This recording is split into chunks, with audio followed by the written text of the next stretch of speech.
Here is your Shake Your Shamrocks quick little tutorial. I like to lay all my pieces out and organize them the way they're supposed to be at the end, so that way I get an idea of what colors I want to do everything.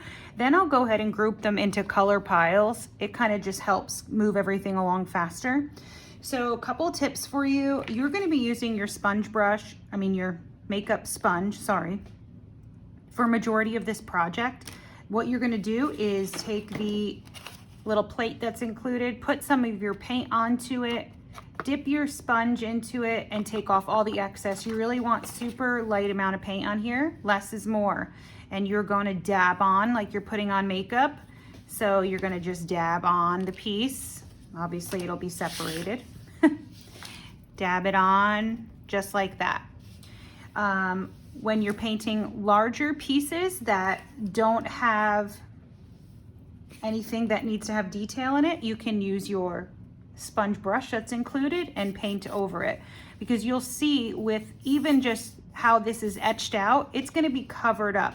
So if paint gets into these little lines, it's not a big deal. You'll have your little cauldron there, and then your letters will sit on top of it. So if paint gets in these little indentations, it's fine, because those letters are going to go on top of it. But when you're at doing this shiplap background and you sponge brush it on, which is fine, you're going to want to take a toothpick and just rescore those lines so you have really crisp shiplap lines.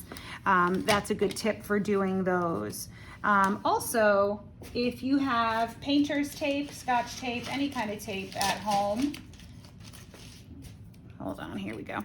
You're just going to take a small piece upside down, stick it down to your workspace that you're working on, and use this sticky side up for the small pieces, your little clovers and your horseshoes, just so it's easier to paint and you can just paint right on there, and so you're not making a total mess. That's going to be all your easy painting tips.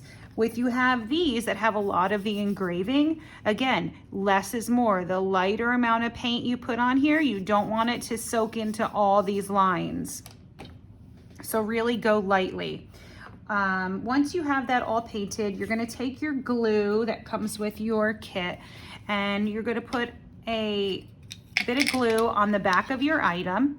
Then off to the side on your workspace, you're going to drop that item down to remove the excess glue before you permanently place it on the piece it belongs. It's just going to make sure that way you don't have glue dripping all over the place and be crazy. Also included in your kit is a baby wipe. So you can achieve the look of stain. If you don't want that hard, opaque paint look, you can dip your baby wipe into the paint and wipe it on your board and just kind of rub it in and wipe it off with your baby wipe, and it's going to give you a see-through stain texture. So that's a nice, cool little thing you can do.